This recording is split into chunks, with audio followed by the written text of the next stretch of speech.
Welcome to Chief Chat. I'm Paula Hersey, and with me today, of course, the Chief of Police, Chief Sonneban. It is Chief Chat. It is Chief Chat, It's so, Chief well, you Sonneban, know, I Chief could have a Chat. fire chief here.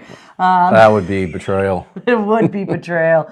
It's been a while since you've visited us here in the Yeah, it Channel has 18 been. studio. Chatless. Yeah, exactly. But busy man, and we thank you for your time always. Well, it's always a pleasure to be here. Making some time to inform our residents and help them understand how the police department works here in the town of Barnstable. And today we're talking about something near and dear to your heart, I know, as well as some of your officers. S'mores. Right? S'mores.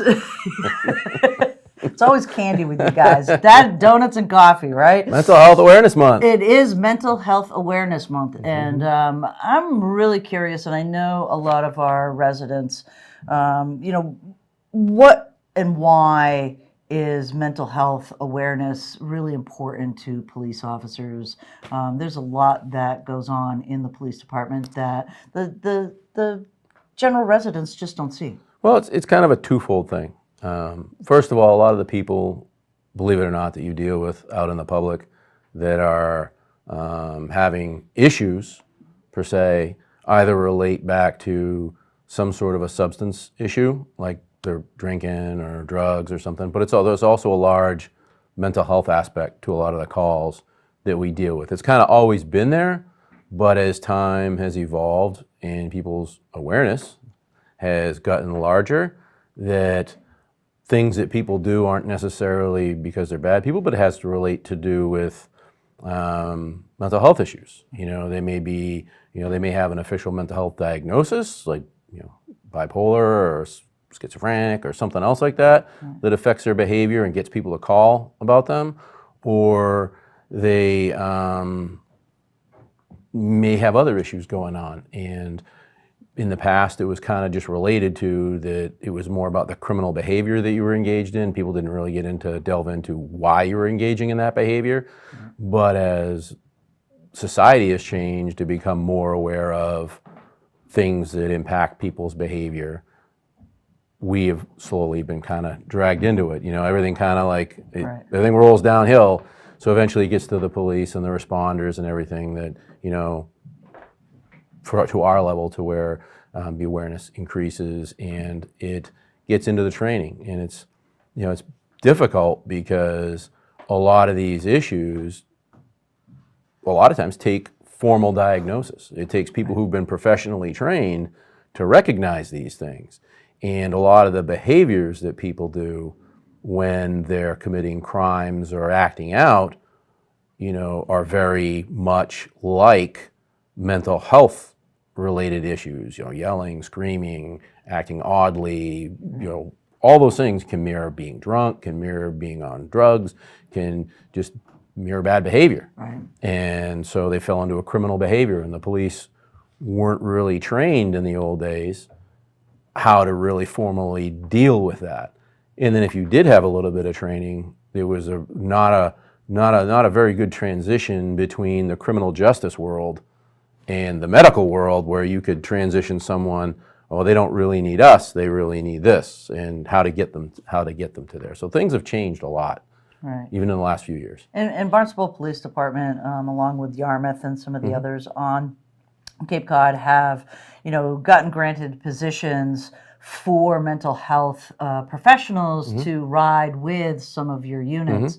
Has that helped your officers kind of deal with some of this stuff that's in the street? Are they learning from them as well as, having somebody there to help de-escalate some of these?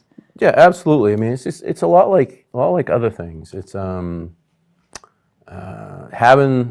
a mental health counselor. We have a couple of them. We have one that started a few years ago, part-time, that deals with the CIU, the Community Impact Unit. It's been out there dealing with the homeless population because a lot of these issues are very prevalent in that population, and trying to get them assistance.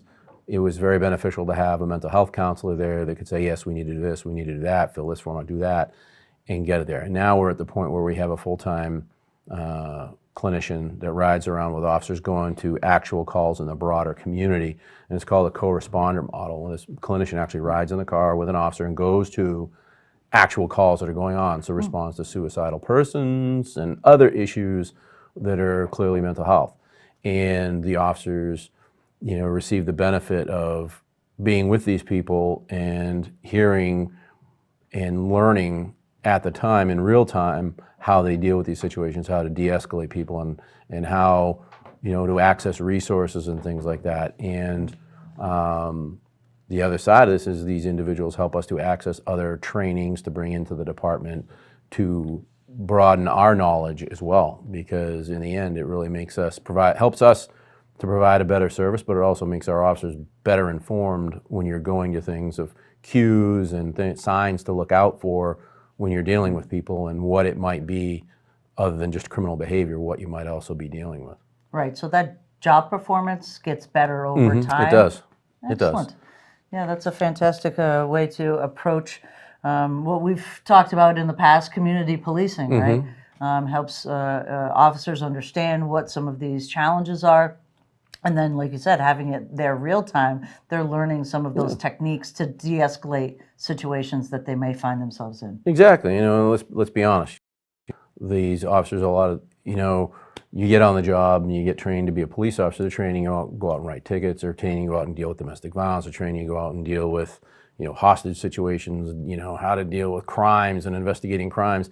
And you get a little bit of a snippet on this in the academy and throughout your training. But this becomes such a large portion, because not only does it relate to like mental health, but it helps your de-escalation skills.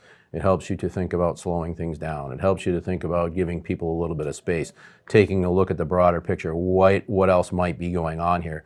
So it doesn't just apply to mental health situations, it applies to the job overall in a broader perspective. Right. How does mental health awareness impact interactions with the community? So as you're out there, you talk a lot about the community impact unit, and it has made a very large difference in our community to have these officers specifically trained. Do they work within a community of other professionals out there? Is VinFen kind of part of their absolutely. piece? They partner with, we have what we call community crisis intervention team meetings. So we bring people in from all across the Cape to talk about the problems that they're seeing in their communities, because a lot of these people don't just like stay here. They move from community to community. Yeah. Who are you dealing with? What are the issues that they're having? How can we best get these people help, identifying them, trying to get them to housing, trying to get them to counseling or to treatment. So the community impact unit, not just them, but the community impact unit specifically, brings these people in like VinFin, Gosnold, Duffy, Hack, and all these other things, trying to address people's issues, whether they're mental health, substance abuse, or housing related. And a lot of times when you're dealing with the homeless population, they're all intertwined, because they all feed off of each other. Right. But trying to get those issues addressed, but they also work with the regular patrol officers that are out there on a daily basis in different sectors of the town, and they learn from them and can use them as a tool to help impact and correct issues that are maybe not directly on Main Street Hyannis, but learning how to deal with that somewhere else as well. But you're talking about mental health awareness, and we're talking a lot about the community, but to the police themselves. For a long time, there was a lot of stigma related to if you were a police officer and you were having issues, particularly like post-traumatic stress. I mean, let's face it, you see a lot of messed up stuff when you're out there. You're dealing with a lot of people at their worst. You're seeing the worst things. You're dealing with death. You're dealing with serious injuries and things. And after a while, that takes a toll on you, and that impacts the community, because if you're dealing with your own stresses and your own problems, you take it out on the people that are around you. How many people have been, we've all had those days where you've had it up to here and you start yelling at your kids, or you start yelling, but you can't have the police out there doing that to the public, because things can go wrong. Right. So this is also about internally developing mechanisms for people to recognize these behaviors in themselves, how stress and how mental health is affecting you as an individual as well in your job performance, and how you can see that in your peers. And that brings in the other part is for us is peer support, and having mechanisms at work to help people address the issues that they are having to make them better. Because we want the people who work for us to be good. We want them to be healthy, we want them to be engaged, and we want them to have, a good career, good and lengthy, a long and healthy career. So. Yeah. So you talk about peer support. Are there specific programs within the Barnstable Police Department that helps your officers kind of, number one, peer support means that your buddy's looking out for you, right? And that's a big piece of policing is the buddy system. But are there professional things that you have in place to get help for your officers? Absolutely. Well, we have a peer support team. We've had one for a long time. They get trained on how to recognize things, how to talk to people, and they get trained on how to refer people to other resources. And we work with different outside agencies, like the Employee Assistance Program, the EAP program. The town also works with for other town departments. But we work with people that specifically deal with law enforcement and public safety issues and traumas that they might be dealing with. So typically, someone can approach a peer support person, tell them they need help, and engage and trying to get some counseling and get some help there. Or a lot of times what we'll do is when we know that there is a call that is going on that is typically, particularly bad, or may have some impact, we engage the peer support. They go out to the scene, they meet with the officers, they bring them together, they try and find out, identify if there's an issues, letting them know it's okay, here we can direct you in these ways, and try and get them treatment and get them on the right path and talking about what the issues might be before they become a problem.